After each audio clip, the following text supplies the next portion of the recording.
Вторая часть типа костров.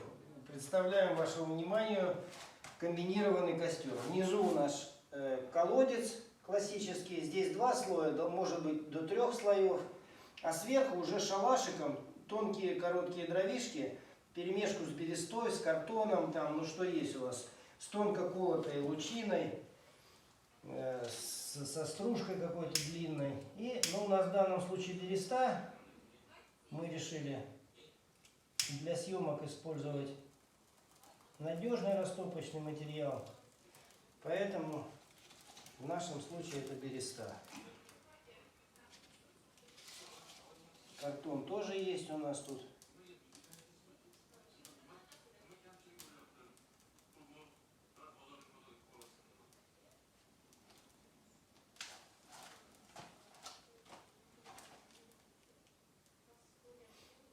И вот таким образом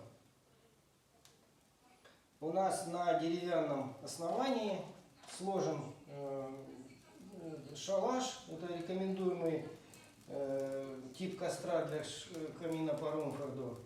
И прогорев, эти угли опустятся на нижнее основание у нас, и будет длительное горение костра в камине. Вы не будете заморачиваться с подкладкой дров и так далее. Причем это основание может быть и повыше, 3 слоя, как я сказал. И дров может быть побольше, в зависимости от того, как долго вы собираетесь проводить время у камина. И чем отличаются камины кухонные от печных комплексов? Что помимо того, что вы можете здесь в камине кухонном, который мы делали по Румфорду, по системе Румфорда, система домоудаления по Румфорду, можно разместить и тандыр, и английский очаг, это очаг с чугунным настилом, и мини-русскую печку. Вот. И когда вы закончили приготовление блюд на этом печном, правом крыле печном, ваши гости будут наслаждаться теплом и игрой огня.